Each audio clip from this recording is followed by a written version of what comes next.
అందరికీ నమస్కారం. వాసుదేవ కమలాసన వందిత ఎంఎస్ సుబ్బలక్ష్మి గారితో అడిగారు కదా.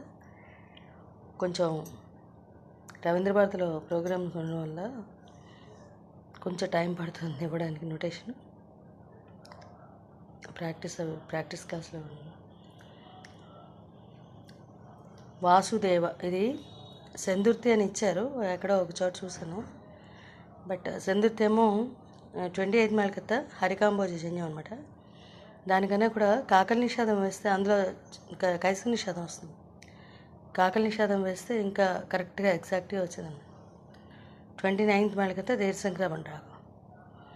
హరికాంబోజి దీర్ఘశంకరాభరణం పక్క రాగాలి కదా. సో అందుకని కైసక నిషాదం కన్నా కూడా కాకల నిషాదం బాగుంది అనిపించింది. సెందుర్తి హరికాంబోజి జన్యం అనమాట. ఒకచోట ఎక్కడో ఇచ్చారు, చూశాను. వాసుదేవ కమలాసన వందిత పగపనీని దైవత నుంచి స్లైడ్ అయితే బాగుంది.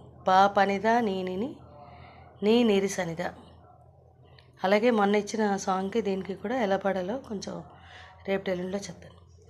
శేషసైన రిగ సాస రారా రా కృష్ణ సనిద పదని దప పాప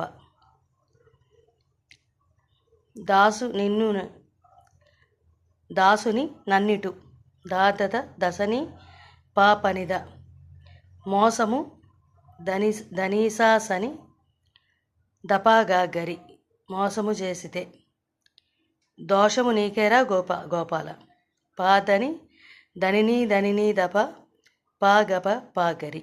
చాలా ఎగ్జాక్ట్గా సేమ్ అనమాట. అంతా రెండో సంగతి దోషము నీకేరా గాపద నీ ధని సనిప గోపాల పా గపదని తప. మూడో సంగతి గాపదని ధని సనిప అంటే దోషము నీకేలా అని చెప్పి ఆపుతాం అనమాట. నెక్స్ట్ సేమ్ ఇంచుమించుగా అలాగే వస్తుంది, చిన్న చిన్న మార్పులు. Next part